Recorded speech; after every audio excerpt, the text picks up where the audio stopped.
Continuing education knows that at the end, students want to graduate, and we can help them do that because we take the time to really listen to their needs and we understand all the different options that are available across the campus for them. We don't take a cookie cutter approach. We realize each student comes with their own story. So whether it's a part-time student looking to complete a degree program or someone just looking for online courses, we're there to connect them to the resources of the university.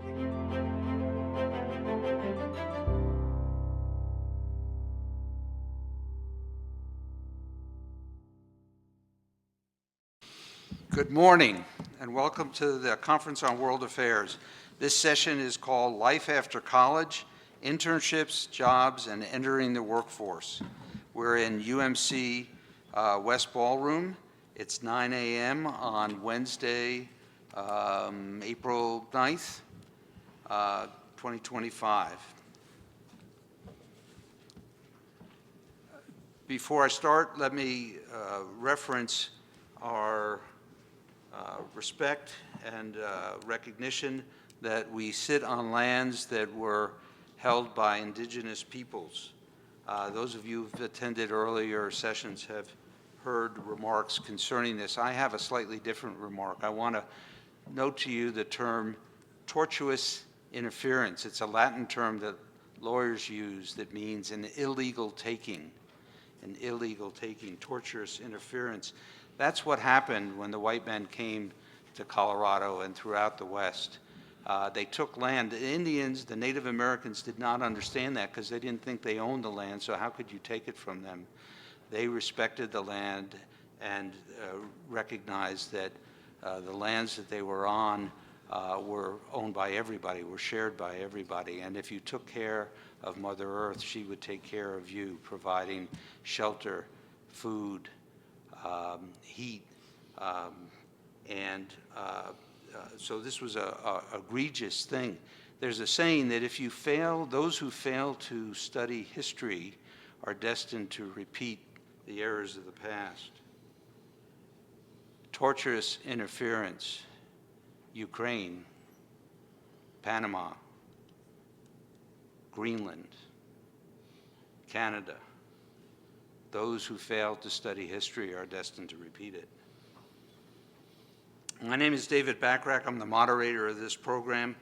In a moment, I'll introduce the speakers. Silence your cell phones. Please be respectful of others. We embrace civil discourse. If you wish to ask a question of the panelists, please raise your hand, and producers, raise your hands. One in the back. We'll bring you a note card and a pencil, and please write legibly. If you're a student, please write student at the top of the card. I will assemble the cards and pose questions to the panelists. If you want to direct it to a specific panelist, please indicate that. Otherwise, I'll do my best to select it, or any of and all of the panelists can respond to it. CWA was founded in 1948. That was the year I was born, before television was even available. It was created to bring the world to Boulder. This is my 25th CWA conference and my 12th year moderating a panel. I've had a career in higher education, specifically in academic medicine, think medical schools and teaching hospitals, at 3 major universities, and for the past 26 years, I've worked in academic medical centers around the country, 50 different universities. I mentor students and early careerists on navigating the complexities of selecting, entering, and advancing in their careers, and dealing with disappointment in their careers when it occurs. I served for 10 years as a trustee of my alma mater, Ithaca College. During that time, I served with 6 different student trustees, all of them fantastic in their own rights. But the most fantastic student trustee that I dealt with is Ciara Lucas, who I'm pleased to introduce this morning. Ciara is a 2017 graduate of Ithaca College. She works for Well and Good Fitness as a writer. She's also a spin instructor. She's been an on-air personality, if that's the right term, doing the news in both Savannah, Georgia, and Columbus, Ohio. and she's going to talk about her experiences. One of the things I'll share, an interesting factoid, is in her freshman year there was a visiting lecturer at Ithaca College, Carl Quintanilla, who's with us also today. The whole world kind of works together here. Matija Goljar is from Slovenia. He was an aspiring astronaut and ski instructor. There's a theme here too. A college dropout. So we're going to talk about what happened and how that influenced the direction that he went. Note that Bill Gates also was a college dropout. He did okay too. And he's worked in entrepreneurship, TV personality in his own right, startups in Slovenia, and is a repeat visitor and speaker panelist here at CWA. John Skajem, I'm not going to get that right, is a CU graduate, 1988. He came here as a member of the ski team on scholarship from Norway.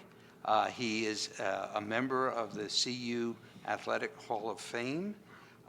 And when he came out last weekend, he skied with the current ski team up at Winter Park. He's had a career in business and finance all over Europe and in the U.S.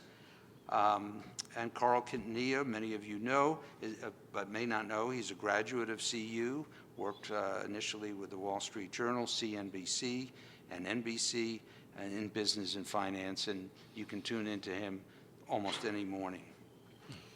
So I'm going to ask each of the speakers, and we can work down the line here, to take a few minutes to introduce yourself and share a few thoughts about what you were thinking and how you were challenged as you left college and entered that first job. Did you do an internship during college or immediately following college? And then we'll progress and talk about how your careers have evolved and what you wish you knew now that you what you wish you knew then that you know now that might have guided you differently. Ciara? Sure. Good morning, everyone. Thanks so much for having me.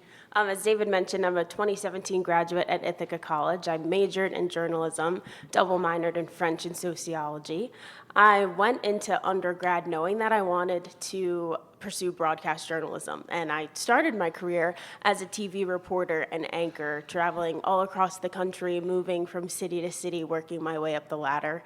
I'm now in digital journalism, but I pursued my original intention from graduating, and I would say my approach when I was in college was definitely working the internship circuit, really networking with the people that were on campus.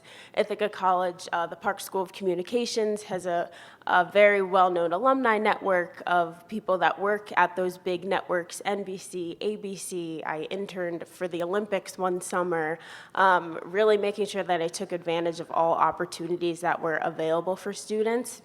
But even within the campus at Ithaca, taking advantage of actual on-campus activities, I think was really beneficial for me. I worked at the campus TV station where I was a reporter, an anchor. I was the news director for one semester. I really made sure to try every single position so I knew how those roles worked once I got into the workforce. And ultimately, that did work to my benefit because I had a better understanding of why every single role was important in that industry.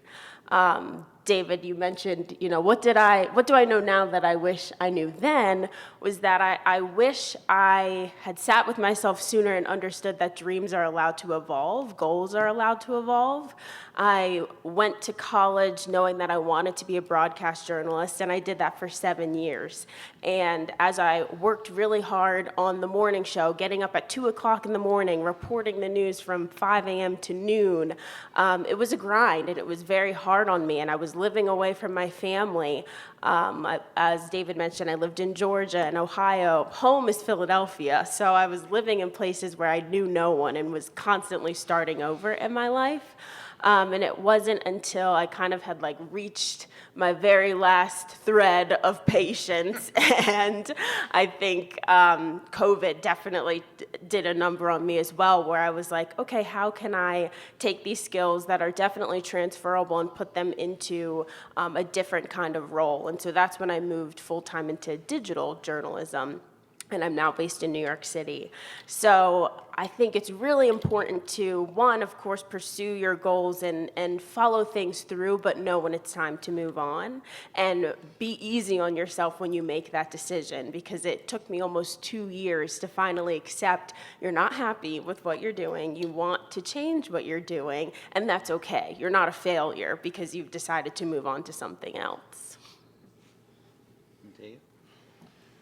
First off, thank you so very much for inviting me yet again and to do this conference for so many years. I think it's really a beautiful thing that we're able to bring people from all over the world, particularly in times like today, you know, to discuss about the global perspective and the better tomorrow that we might have.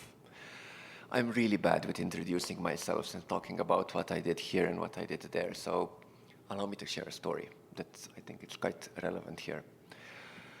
As you said, I work with high school students. We teach them how to earn a living by doing what they love. There's this entrepreneurship program that's happening where, you know, people come with quirky ideas and we help them do it for real because, you know, if you actually do it, if you roll up your sleeves, that's how you learn, that's how you get experience, right? For some it's internships, for other people, maybe it's just, you know, the first product that you do.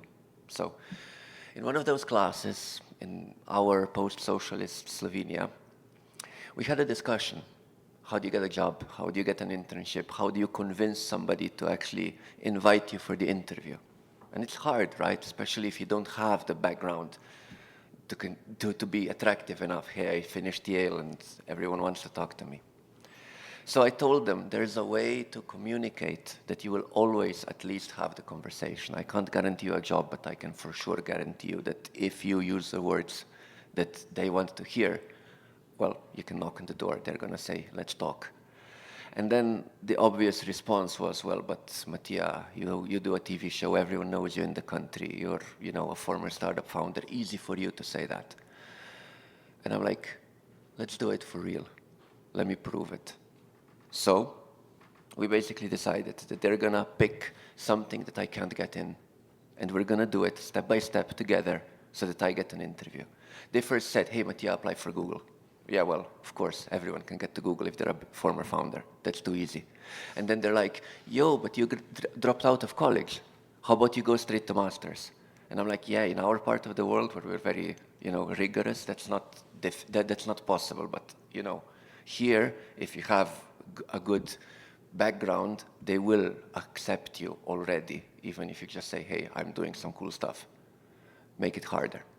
So one of the students opens the phone and Googles what is the hardest university to get into. Do you know? Actually, it's really funny. It's not Stanford, it's not Oxford, it's not Cambridge. It's this quirky little arts school. They deal with fashion design. It's in London. It's called Central St. Martin's. So they get something like 50,000 applications for 20 spots. Hardest to get in. And I know shit about fashion. So Matija, do that. Which is a really, really interesting challenge, one that is not unlike the challenge that today's generation, especially with all the, you know, economic hardships happening. So what would you do? Well, step one, pick up the phone and call them and ask. So there's people listed who are actually in charge of selling the school. Every school is for profit, sadly, today. That's the reality. But just what to say, what to do, how to actually pick the right words. Let's open the website of this school. Let's see what they actually offer. One program, the program, for sure it's hard to get into. But let me give you a hint for all of you students here. Even Google needs a janitor, right? There are going to be programs. It might be slightly easier to get in, and then you can wiggle your way around. So typically, these types of for-profit institutions are going to have some bullshit like innovation management, right? You know, to get a lot of people to pay for their degrees. And as we were looking through the website, there was this one program that they do in London that's called Applied Imagination. Master of Arts of Applied Imagination. which is actually super cool, right?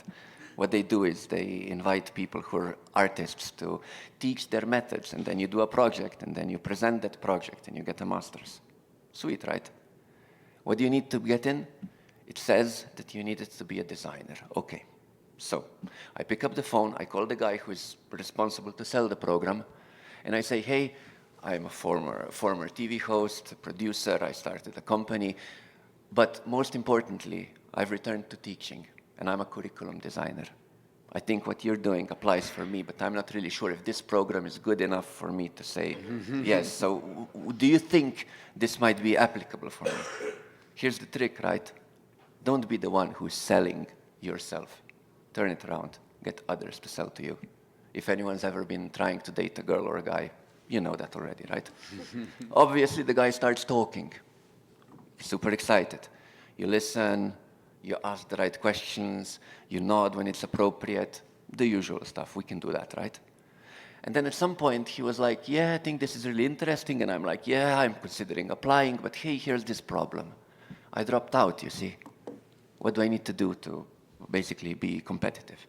And he's like, yeah, no problem. I heard your background, but in your case, it would be very good to get a proper recommendation letter, get something high quality. So I'm like, okay, thank you very much. I'll see what I can do. So here's the next challenge. I'm from Slovenia, which is about the same as if I would tell you I'm from Armenia or Pakistan. And they're in London. Nobody in London knows anyone in Slovenia, so how can I get somebody to recommend me to them? Well, it turns out there is one person. They don't know by name, but they know by title. The head of state, the president. How about we get the president to sign that recommendation letter? Obviously, it's easy for me because, you know, I'm in class, I'm teaching, we have to make it fun, so we start joking around. Is this even possible? Yes, it's possible. Let's pick up the phone. So I found the number of the PR person for the president, pick up the phone, and I'm like, hey, my name is Matija, I run this nonprofit, you remember probably. I did a lot of good for my country. How about if my country does something good for me? She starts laughing. It's like, Matija, what's wrong with you? Why are you calling this? Look, here's the deal. I have this insane opportunity that would really benefit our program, that would make it more high quality. We could help more students that way. I need this credential. In rare occasions, it does happen that heads of state recommend people to apply for a college. Would you do it? Would your boss be willing to sign this for me? Obviously, she says no. But, you know, as you expect this, you can reply quite easily. Here's the next trick. Hey, I know that this is your job and you would have to personally write that piece of paper. I've already written it. I can forward it to you. Feel free to change any single word if you want, but, you know, ask your boss.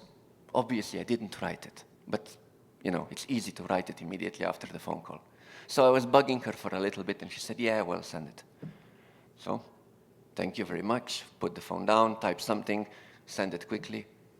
2 hours later, I receive an email with a PDF document with the signature from the president of Slovenia. He didn't change one single word. I forward that to London. The guy obviously calls me immediately. Oh, I'm so sorry, sir. I really didn't expect that we would have this conversation, that you're so qualified. Of course, obviously, we'll accept you, but please do me a favor.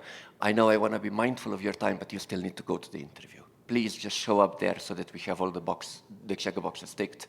But please, you know you will be accepted to the program. And they gave me a full scholarship, so I had to do a master's. I don't want to share this story to make myself look good. I don't care about that, really. I'm from the Balkans. I'm happy and satisfied with who I am and what I am. But I want to use a little bit of this Balkan mentality to instill to you guys, especially the students listening here today. In a world of weird situations happening, where, you know, I don't know, the world will collapse, the president's going to do something stupid, I don't know, the economy will end. In such a world, it's not only who you are and what you know, how to actually find opportunities, how to hustle your way out.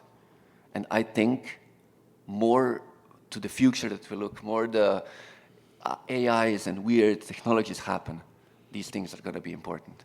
These things, the street smarts, the, you know, rural grandma knowledge that is important is going to be on the front. And it's those things that I think you guys as students should have in your minds as you're thinking about the next career steps. How you do it, where you do it, what you do, these guys here will probably tell you better for a local perspective and from your cultural suggestions. My only message is this: if you don't try, you won't know. So be brave enough to give it a shot. The worst thing they can say is no. So have some fun while you do it, eh? Thank you, Matija. Carl. I liked Ciara's comment about the mix of long-term planning but adjusting to circumstances. I was a student. I'm an alum of this university. I remember being literally sitting where you guys are right now, seeing panels like this. My senior year, I was hyper-focused on internships. I had already interned with the Denver Post and Westward, and I wrote a column about campus life for the camera. And so my senior year, I applied for a dozen. I knew I wanted to work for a major city newspaper. Had no interest in television. And of the dozen or so applications that I got and the interviews that I got, it was the Wall Street Journal that accepted me. And so I went there summer before my senior year, got hired out of that internship, spent 6 years at the Journal, and was very happy being in newspapers. Kind of thought television people were loud and rude at press conferences and bossy and derivative.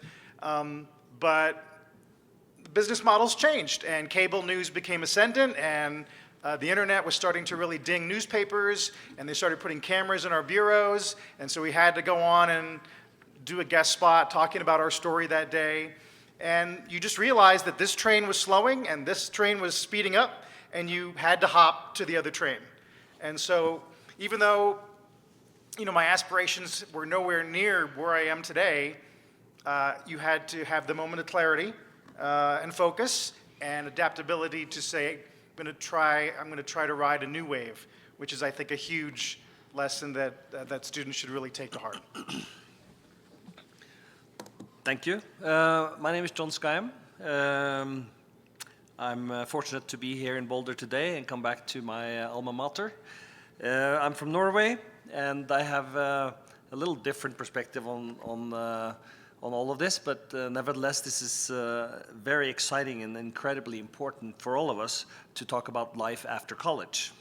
Whether you're a student about to graduate or someone who's already made the transition, navigating the path from academia to workforce can feel like the most challenging part about your career.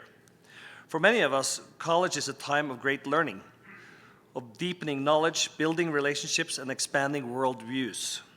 I came over from Norway to Colorado and, of course, got a completely different perspective on life. But the question arises, what comes next? How do you transition from being a student to the corporate life? Do you take all that academic knowledge and apply it to the real world? One of the most crucial steps is probably internships. Internships are often the first real-world experience in a professional environment, and they provide an invaluable bridge between the classroom and the workplace. They're not just an extra resume booster, but a way to fill up your summer. They're an opportunity to explore the various professions and your career paths, gaining hands-on experience, and importantly, build your network. Internships allow you to make mistakes in a safe environment, learn from them, and receive feedback that will shape your professional growth. More than that, they help you develop soft skills, as Matija was saying, street smart, like communication, teamwork, problem solving, skills that can't always be taught in the classroom, but are absolutely essential in the workplace. Internships are also an important part for the employers to evaluate potential hires. In today's competitive job market, many companies hire full-time employees from their pool of interns. So if you're an intern, remember that you're not just there to get coffee. You're there to prove your value to the firm and build relationships that could lead to a full-time role. What about the actual job search? What are you going to do? What do you like to do? After graduation, the pressure to secure a full-time role can be overwhelming. It's easy to get discouraged when you face rejections and when you're unsure about which direction to take. Here's what I want to emphasize. Take a strategic approach. Know your strengths, know your passion, know your goals, know what you like to do. Understanding the road to find the right fit may not be linear. It's perfectly fine to not have your entire career mapped out. That's because the beauty of being in the early stages of your career. The key is to keep moving forward and learning from each experience. Network relentlessly. Tap into your university alumni. Attend career fairs. Talk to your parents, friends of your parents, and don't be afraid to reach out to professionals in industries that interest you. Be proactive, seek mentorship, whether it's from professors, former colleagues, or other professionals in your network. Build relationships that can open doors you never thought possible. Once you land your first job, you might feel an overwhelming mix of excitement and anxiety. The transition from student life to professional life is huge. You may feel like you're stepping into the world where the rules are different, the pace is faster, and expectations are greater. Remember, patience and adaptability are key. Your first job out of college may not be your dream job. That's okay. It's an opportunity to learn and see what's there and gain the experience that will shape your future career. Embrace it as a learning experience, not a destination. Also, don't be afraid to ask questions. When you're coming out of college, you've learned to learn. And when you come to the workplace, you soon realize that you really don't know anything. But at least you have the ability to learn. And you need to take the theory and the academic words and put it into practice. And believe me, in the practical world, we take shortcuts.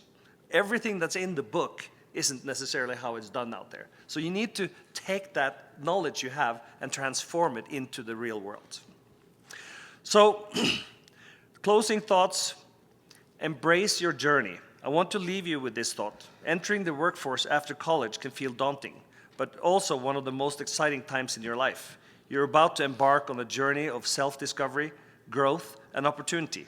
Internship, jobs, and the network you're doing all the way along will gain clarity, build resilience, and you can start your professional life with a foundation of experiences that will guide you through the water and the challenges that are coming next. Thank you. Thank you, panel. Again, students and others, if you have questions, raise your hand. We'll give you a card and a pencil, and they'll bring the questions up.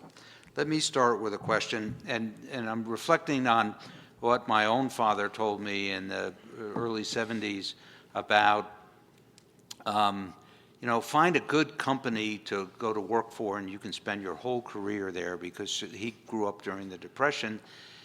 The Depression was something that happened 100 years ago, and security was sort of the watchword. I'm going to ask the panel to speak to the issue of work ethic, to the issue of, I'll call it, loyalty to an employer, and introduce the concept of being comfortable changing jobs when opportunities present themselves without looking like someone who's so impatient that they want to get to the top of the food chain more quickly than maybe they're entitled to.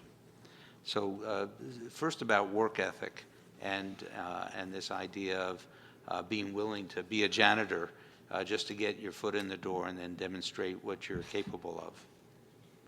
Sure. I think work ethic is really how you're going to succeed. I don't think, not everyone really has that mentality of be a janitor at Google if that's where you want to be. I think it's a really important skill to have, and being able to understand the value in every single person that's in a room, even if it is the person at a front desk as you go up to an office. That's a certain mentality that I think just needs to be developed. Speaking for my own generation, I know that there are certain opinions that the work ethic changes from generation to generation, especially when it comes to like loyalty to a company. And I think it's just been a shift in perspective, just speaking from personal experience and from observation, that there isn't any need to settle. That's not to say leave on the first day that something goes awry, but know that it's not the end, it's not the only option that you have. I personally was contracted at jobs, so I knew that I had to spend at least 2 years somewhere before I could move on. But I always had in the back of my mind, well, this isn't forever, and I know that after this 2 years, I can either decide to extend and stay or move on to something else, because either that was because I felt like I'd kind of maxed out on my opportunities, or it was a location that I didn't necessarily want to be in and I wanted to keep climbing the ladder. I think younger generations are just at a point where they know they don't have to settle in one place if it's not what they are really looking for. But then it does get to a point where I think you need to get really clear on what it is you're looking for, so you're not always unsatisfied. Ciara, you're so polite, and actually, I respect this so deeply, because allow me now to be the cynical bastard a little bit. David, you are such a boomer. Right? I mean, no disrespect, of course. My parents taught me the exact same thing, but both of my parents came from a situation where they had one job for life. The economy today is different. All of the young people here, including us, understand full well. Getting a good job does not mean that that first good job is going to be middle class, white collar, right? It's going to be some bartending, Deliveroo, getting tips to survive shit. That's the reality here. See, what we need to understand as we're doing this discussion is that we are not allowed to accept the premise that work ethic is enough to get a good job. It was a long time ago, not today. There's some luck involved, there's some hustling involved, there's some ingenuity involved. Yes, you can still survive if you have a good idea, create a startup, be the next Mark Zuckerberg, or come up with some stupid bullshit that some investor is going to give you money for. That still works. On the other side, the real problem here is that there's a ton of smart people, college-educated, creatives, freelancers, you name it, who are going to be gig workers, and that's going to take away all their security. How are you to tell a good fashion designer, for example, or a good graphic designer or an animator that they should come and do 10 internships that are low paid if they have 200K in school loans, right? Let's be real here. There is a systemic problem just as well, and we need to be cognizant for it.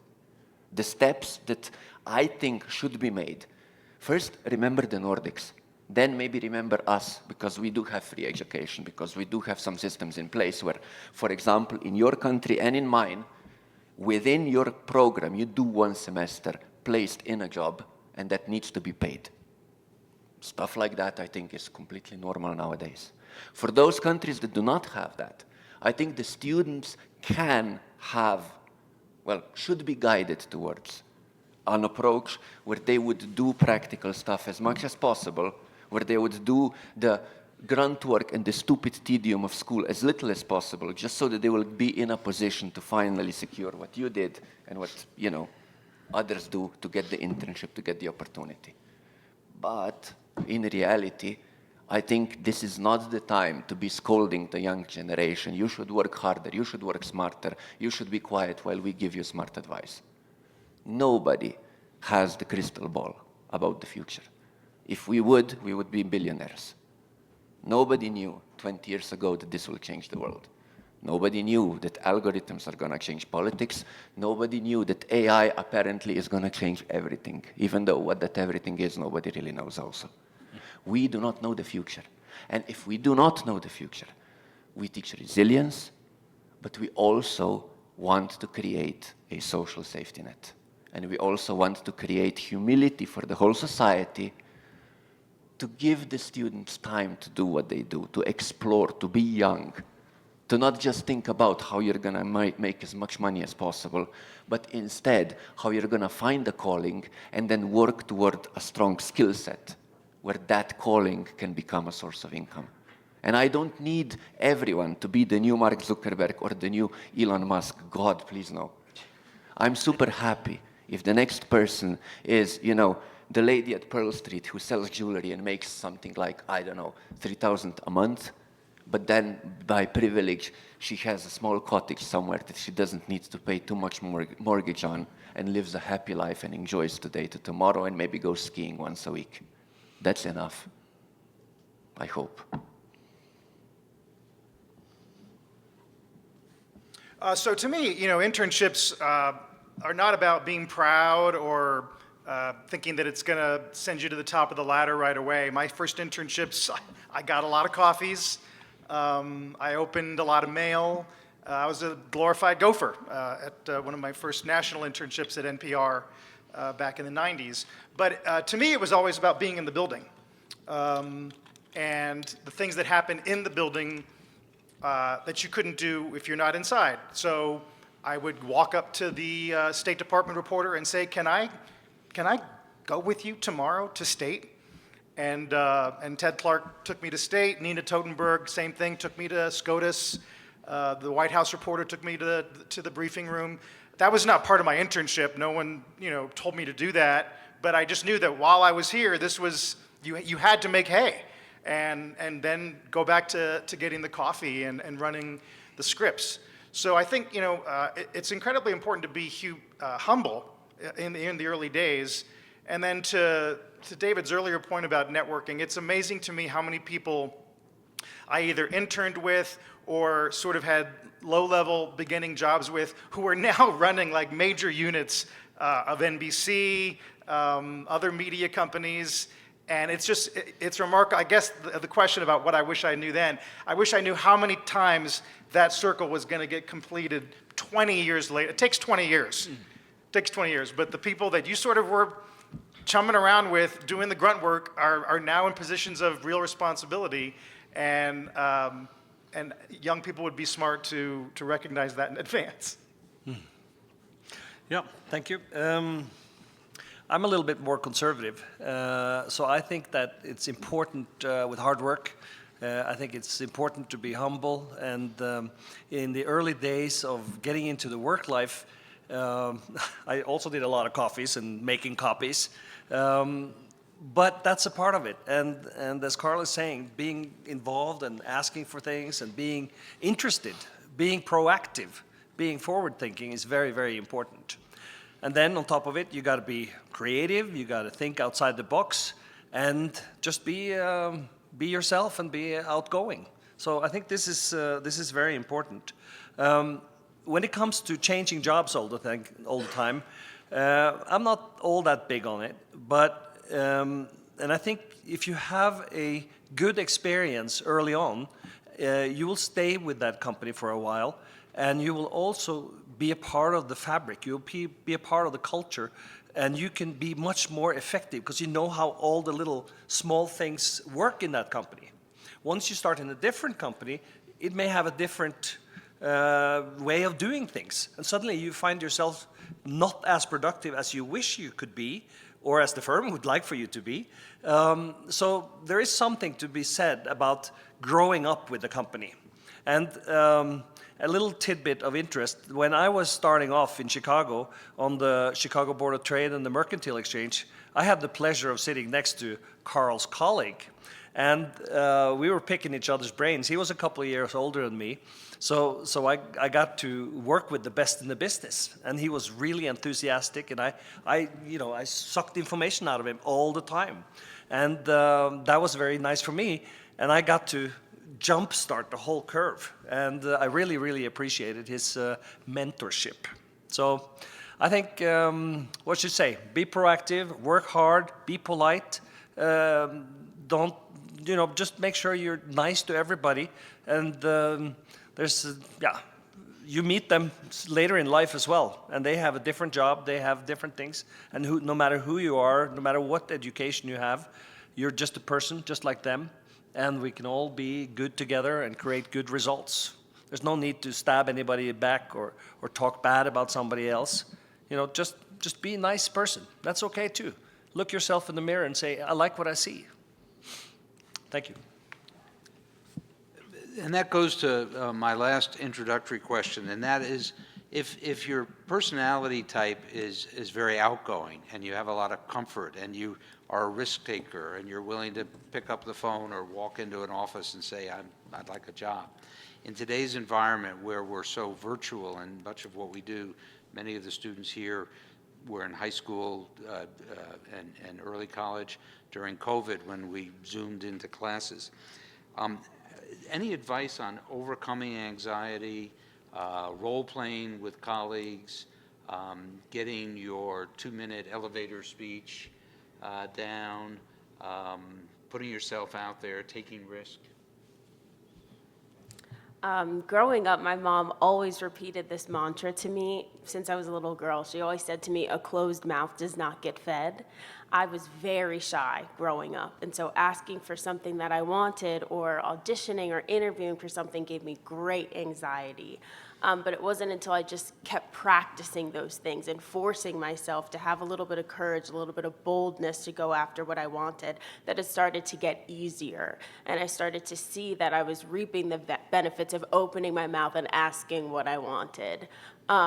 So I think it really does just take practice and getting really clear on what is that 30-second elevator pitch. Imagine if the CEO of your dream company is in the elevator with you and you have 30 seconds to introduce yourself and state your intention and why you're the person that they should work with. It really does just take reps, like as if you were in a gym or practicing a sport. It really is just continuous practice, and not perfect practice, but continuous learning and knowing that if you keep going, that eventually you will get that reward. You know, asking what is the 30-second elevator pitch to get a dream job is about the same as asking what's the best pickup line to score with a girl. And I'm deliberately a little bit cynical because we all know that it's much more than that. You know, yes, first you open the door, first you say hi, then you go on a date, then hopefully magic happens sometimes later. What I want to say here is, realistically, humbly, you will hear a shitload of no's. That's the reality. How do you get through and past this to get the hard skin? Yeah, with practice. I mean, maybe it's easier for us who, maybe two of us come from like weird areas, and you know, me from Eastern Europe, where basically we needed to work so much harder to get in the Western society. But the thing for the students here is, yes, there is always a way. Of course there is always a way. I'm not going to be saying here the system is so crazy and so destroyed that nobody gets a chance. But be real and be objective. Trying to achieve career-wise what he did respectfully is about the same as trying to achieve in basketball what my compatriot Luka Doncic did. 1 in a million. So do not put your benchmark on that. If you want to achieve that, that is impossible, and don't follow advice to achieve that. You can be one of the 1,000 who maybe has a shot, just like I did with competitive skiing, and I wasn't as good as him. But okay, it was the process that I learned a lot. All good, all well. What I want to say is this. Career-wise, today, society, economy, the things that we buy, the things that we enjoy, right, allows us, enable us to make money by doing small-scale practical stuff. Selling something that is your hobby, being a freelancer, achieving a level that is, I don't know, 5,000 a month in revenue from something you do on your own, or a good enough job in a not so rich place, is about the same as me enjoying how to shoot a hoop, which is not Luka Doncic level, high level. That's what I'm trying to say. So, as you're doing this, basically just understand you start small, and then maybe magic happens. And the story I'm going to finish off is this. I met a guy who wanted to be a professional surfer, which is really hard in Slovenia because the nearest ocean is about 2,000 miles to the east. Okay, he gave it his best shot, failed. But when he was 22, he basically realized something really quirky. He's been spending his whole life basically living in a van in the summer on the beach, surfing somewhere, and in the winter working in various bars. Did that for a couple of years. Came to an age where, you know, you either have it or you don't as a sportsman. He didn't have it, sadly. And he needed to quit. Spent some time traveling around the world to figure stuff out, but then he returns to his beloved Portugal, and there on one beach he saw a for sale sign for a small piece of land. Tiny piece of land, cheap. Made a loan, got something like 30,000, created a camp there. And in that camp he created surfing school. So every summer after that, about 200 people from Slovenia would show up there and he would teach them how to surf. He would make just enough money that he would basically, you know, not have to work in the winter, so he could surf, and he took a cheap flight to Australia to do the same thing over, and he rented some van there. enjoyed himself. Did that for a couple of years, ends up creating a family, camp increases a little bit, he makes a little bit more money, gets a kid. He's happy. We saw each other again a couple of years after, and we have a discussion like, wow, your life looks really cool. I think you're happy. I think you're succeeded in everything. But please tell me something, I asked him. You wanted to be a professional surfer so much. Do you regret not making that goal?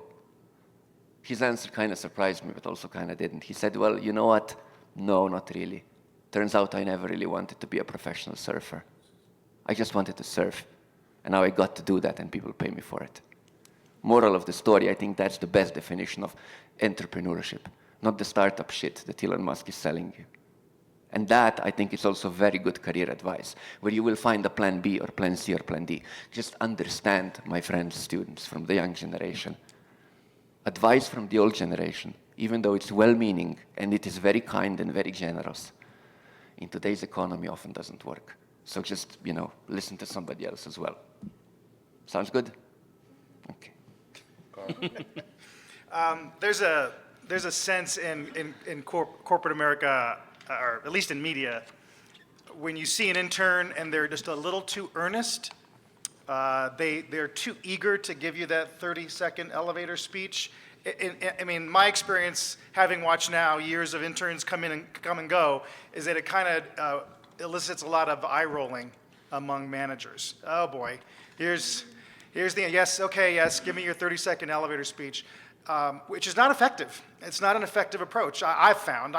To me, the better solution has always been, you got to remember, these people, even the high-level managers, they're just people. And they're so busy, and they've got families, and maybe they're dealing with aging parents, and the wife's telling them to get milk tonight on the way home. They have a million meetings going on. They're thinking about budgets. Forget the elevator speech.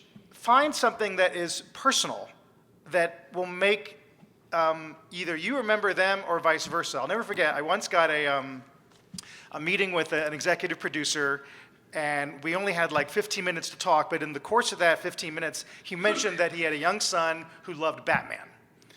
Kid was like 6 years old. So you can be damn sure when I sent my thank you card after, which everyone should always send the thank you card, not an email, a thank you card or a written card. I sent a card with a picture of Batman on the cover. And he later told me that that was it. He's like, that's what made me remember you, because I was probably one of 50 people he'd had a meeting with that day. So it had nothing to do with my elevator speech. I never told him what aspirations I had or what I could do for the company. It was more about him and me finding some way to see each other as fellow human beings, and that cuts through a lot of friction, I think, at work. Yeah. Well, thank you, Carl. I wanted to say a lot of the same things that you just did. However, I'll have a little twist to it. And that's, when you're hiring people today, most people have great education, they have a good background, they're prepared, they have everything that you expect. But what it comes down to is that you want to hire a person that you have a rapport with, somebody that will make a difference in your life and in the company's life. Today, like in Europe, it's a little bit less competition for jobs than there is here in the US. I remember when I was about to be promoted in Chicago, and I was having my first baby, I was taking MBA classes at University of Chicago, and I got promoted to global head of FX trading. And I'm like, okay, if I say no to that job because I'm busy with child and MBA and all that other stuff, there's 100 guys that are at least as qualified as me. So I have to say yes. So I have to put not the baby aside, but nevertheless, it's a people thing, and you have to take the opportunity when it's there.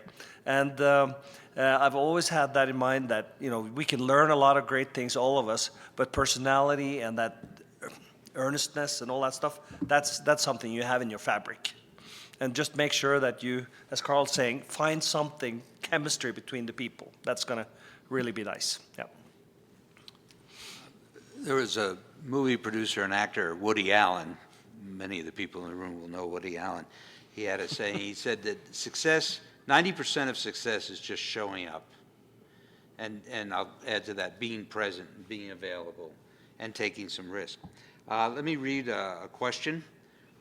With the current world's uncertainties, can we anticipate more challenges finding jobs? I'm going to go out on a limb and say yes. Superstars will likely do okay, but what about those of us who are unrealized superstars, or just, I'll say, average? Any thoughts? Sure. I mean, probably Americans will get a better answer here from Americans, from my humble perspective. I think the shift will be massive. And I think what worked before won't work tomorrow. I would say, I guess, that Carl's desk is hiring far fewer journalists than ever before. Maybe Ciara will confirm this because she has more recent experience, how it is on the other side. I would say that traditional jobs are on the decrease, and we can see this from pretty much every metric out there. But let me be the creative entrepreneur here and say, while big companies are getting centralized, while tariffs are considering a disaster on pretty much every industry, local businesses have a very big future, right? Every one of us has our favorite coffee shop. Every one of us has a favorite lotion for your hands, that there is probably somebody local who is producing it, and so on and so forth. Fortunately enough, there are enough quote-unquote rich people who have enough discretionary income to buy this stuff. And if you do it locally, produce it locally, sell it locally, tariffs are not going to be so much of a problem. Again, I need to be very humble and very respectful to say that I'm telling you this from a European perspective, where I know that even if my business idea doesn't work, I have a social safety net, where my cost of living is about 5 times lower at the same quality of life compared to you guys. And that is something that I think down the road is going to be very, very interesting. Everyone here is so happy to say how the Nordics and Europe is on the decline and how this is not sustainable and Europe will die. Allow me to be contrarian here and say that while economically America is strong, socially America is really weak. And I mean that by the fact that young generation who wants to do some creative endeavor is going to have a far easier time to do it in Europe. And it's going to have more peace and a longer time to basically react if something weird happens. Imagine the simple reality. I'm a company owner. I'm a freelancer. Basically, I have to make ends meet every month. But if something bad happens to me, I basically can get 9 months of insurance for unemployment to have the same salary. If I get sick, I don't pay for my healthcare, and the government pays for my salary. If we want to have a baby with my wife, both of us get 1 year off paid by the government. I am not saying that down the road this is something that can be sustained and we can have a macro discussion. But for us students and for the young generation on a micro level, that drives entrepreneurship. That drives the opportunity to create small scale. And I think the lesson here should be, on one end, do everything that the panel here is telling you. Be brave, be open, talk to people, send the cards, you name it. But I also want to slowly and humbly say, agitate a bit, protest a little, be loud a tiny bit. These old guys deserve it, okay? Anyone else? I kind of reject the notion that there are superstars and then there's the rest of us, and how can we ever aspire to be the superstars? My general view is it's not that hard to stand out. It really isn't. I mean, if you consistently are the first in the office and the last to leave, that gets noticed. I mean, that doesn't just get lost. People see it and think about it. Now, whether or not you get rewarded for it is another level of uncertainty. But that's a very simple to do. That's one thing on the to-do list. Get there before everybody else and leave after everybody leaves. It doesn't always work, but to the degree you can do it, it's just one it's one check off the list. The other is, I'll never forget, when Katrina was approaching New Orleans, I was in Chicago I had a bunch of buddies in for the weekend. And we were going to a Cubs game. And we were already drinking. It was in the afternoon, and the desk called from New York and said, we think there's a big hurricane coming, and we think we need to get you to New Orleans tonight. And I was like, are you crazy? All my buddies are in from New York. We're about to go see the Cubs. I'm half buzzed. But I did it. I tell my buddies, I'm like, here are my keys. Please don't leave my place a total disaster. I went to the airport, and I was in New Orleans for a month, and that led to our Emmy and a bunch of notoriety and a bunch of unknown benefits that I got to accrue later on. But I resisted the easy temptation to say no. And if you say yes to everything, there's personal sacrifice, but there will be positive externalities out of it. Carl, respectfully, I mean, I love you and you're correct, but that's exactly what LeBron will say. That's the Mamba mentality. But do you think the last bench warmer is any less hardworking? I don't know. I have done an examination of the motivation of everyone on that roster. Yeah, but to the point here, I'm saying, of course you do that. Just be cognizant. Maybe that's not enough. I like to also just ask a question, because as Matija is talking about, in Europe we have a little bit more socialistic approach to things. And me being educated and started my career in the US and followed up in London, I'm an Anglo-Saxon fan. And coming into a socialistic world, I remember like when I started as a head of capital markets for Union Bank of Norway, it was kind of like everybody was, you're here at 7 o'clock in the morning and you're leaving at 7 at night? Don't you have family? And they kept talking about this concept of work-life balance. And slowly but surely, 25 years later, I've started to learn it. However, they keep telling me that, if you're too long in the office, you're not productive. The rest of us, we come at 9 and we go at 4, or we take that 1-year leave of maternity. And we are so productive when we're there, except for, of course, when we have a coffee talk, except for when we have an hour lunch, it's absolutely crazy. So I had to have a one-on-one come to Jesus meeting with all my people, and we agreed that I was going to slow down a little bit, and they had to step up their game a little bit. So we finally made peace, but that was tough going. Let me offer another question. What is your advice for young people on how to deal with AI? It's real, I think is what this says. My son is already having to deal with this in software engineering. AI bots are now used to scan resumes. Do you have any advice on how to gain an advantage in getting past this screening? And I guess, what do you put in your CV and your resume in order to get noticed is really the question, especially when thousands of them are being submitted electronically. It's sort of like the Common App for college. It's so easy, you just send out thousands. Any thoughts?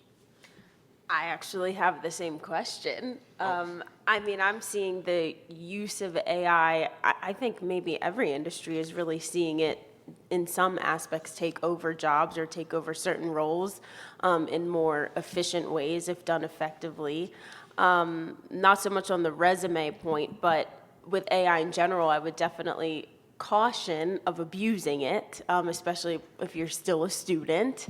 I've seen it abused. I've seen people get in trouble for abusing it and having it do more work for you rather than just helping you. I think it depends on the industry when it comes to maybe what hiring managers are looking for on the resume.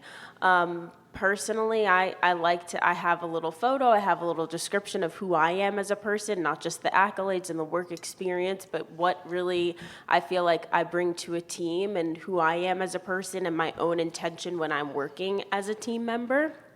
I'd love to hear the other panelists, what they think of standing out with a resume. You guys Yeah, sure. I think AI is very fascinating and very interesting, and I think you should embrace it, but don't get fooled by it. You need to do the work yourself, but you can get help. And make sure you don't plagiarize anything, because that will be caught, and then you are basically done. So use it for its benefit, but don't abuse it. I don't have any advice on what keywords are going to, stimulate the algorithm or anything like that. It's going to be a problem. From an employment standpoint, I was talking to a guy who does marketing for a big private equity firm, and he was telling me how in 2 years his marketing staff will probably be maybe 2/3 of its current size, just strictly because of what they're able to create through ChatGPT and AI. So I would not have blinders on to the wave of impact it's going to have on employment in this country. Yeah. But how about taking it and then saying it's going to a little bit back to the traditional jobs are probably becoming less and less. How about taking it and creating some new jobs, creating some new things, utilizing AI or being a part of the new wave? Let me be a bit more pragmatic here. Nothing will change really that much short term. I would want to emphasize once again that, the good street smarts knocking on the door approach, maybe today with AI might work even better, who knows. But the general message I would give here is the following. Looking at the perspective of an employer, company X is usually a bureaucracy. Before they decide to do a job posting, there are a couple of meetings happening. There are a couple of needs occurring. There are a couple of internal discussions already there, right? I would guess that for every job that's actually posted on a job portal, there's basically 5 more job postings getting ready and somewhere in the pipeline. That means that if you bypass the whole field, the whole approach, find the right person on LinkedIn, get that person interested in you at that stage, talk to that person, and then offer yourself at the right time, then you will know ahead of time when that job is open, or maybe better, they will directly go to the interview phase with you, because for a company it actually takes quite a while to actually go through the entire process. Won't work with every company. Some have internal policies that everything needs to be fully bureaucratic, fully transparent. But for, let's say, smaller startups, mom and pop shop, brick and mortar things, that's where you can easily go in. And I think strategizing yourself in that direction might be better, and I'm quite confident that that's not going to be touched by AI anytime soon. It's there's a great parallel between that and reporting a story. You start reporting a story, you'll put out 50 phone calls before you start hearing back. So it sort of folds in with this general notion of being part of the community in which you're interested, right? Knowing people before the job posting happens, just being active and being communicative, not just sending someone a text or email every 6 months, but like trying to tap them on the shoulder every few weeks at least. More touches, I guess is what I'm trying to say. I can tell you there's a guy in Slovenia in our program who basically did something very quirky but worked very well. He essentially did a startup that failed. It was a naive, stupid idea. I don't even remember what it was. It was more than 10 years ago. But ever since he started that first startup, he created a mailing list for his mentors. It was something like 20 people, and every single month, with high discipline, he would send a short update. Hey, this month in the startup we did this and this. We learned this and this. We need help with this and this. And just kept sending it without even expecting any responses. Slowly that list actually grew, and other people were interested, and he would always ask, hey, we had a conversation at this event. May I include you to my private mailing list? No MailChimps, no, big technology behind it. Just simple Google email every month. Kept that for 10 years. That person right now is probably the most connected, networked young person in my country, just because he did startup number 2 and he shared this story, and people basically were super involved with whatever he was doing and actually liked the fact that he kept going and that they got this voyeuristic view into, his career, whatever it was. It's kind of like Right? it's kind of like social media, you know. I mean, you might not talk to your nephews or cousins or whatever every day, but you see where they've been. Oh, so they went to the museum this weekend. That's cool. Right? It's that sort of second order communication. At one point, that dude basically just said, "Hey, I'm considering raising some funds for this next idea." Got 10 emails instantly, like, "Hey, if you want money here, we can talk." It kind of works. So that introduces the idea of networking, which I wanted to get to. So a couple of statements. One is identify what differentiates you from the crowd and find a way to put that, make it visible to others. Gretzky, who up until this week apparently was the best hockey player and the highest scoring hockey player, there's a saying, you know, I don't skate to where the puck is, I skate to where the puck is going to be. So try to anticipate where the world is evolving. A lot of this is serendipity. A lot of this is just good luck, being at the right place at the right time. And lastly, the term front of mind, which is a marketing term. Are you front of mind with the people who are the decision makers in the field you want to go to, work in, be in? Front of mind. When someone calls them and says, I'm looking for someone who has the following qualities, do you come up, are you front of mind with the go-to people? And says, you know, I got a note last month from somebody who's been writing me constantly. I never, you know, I really don't know him very well, but he might be a good person or she might be a good person. So these are all clues. One more question, and yes, I got that. What advice do you have for someone who's pursuing a career in a risky time? I'm moving from engineering into environmental work, and I'm concerned about making the wrong decision given the current political context. Well, I'm going to make a comment and then ask them to comment. Remember the pendulum. The pendulum will swing back. It may take a little while, but the environmental issues that we're confronted with will not go away. We live in the environment, it takes care of us or it doesn't, and we need to take care of it. But right now, DEI, environment, climate change is not being well received by some of the decision makers in Washington, but that too will change. Comments? Risky. Sure. Pivoting is very scary, but if you pivot with purpose, it can work for you. Have some kind of plan. Making reckless decisions is never a good idea, but with intentional planning of how you're going to make it work, it can work. I felt that I made a pivot from broadcast to digital, and like I said, I took 2 years to finally allow myself to make that pivot, but I think because I was more careful about it, I landed on my feet. Oh, we're going, yeah. I am very much aware what a political shift can do for you if you're in a weird career. From my personal example, in a post-socialist society, to start teaching the capitalistic evil business thing, yes, at some point it did happen that there was a criminal investigation against me that was politically motivated. Of course, it happened that there was like the Society of School Principals in Slovenia basically saying nobody works with Matija. That's the reality. We should be cognizant that if you right now want to pursue DEI, oof, tough times, my friends.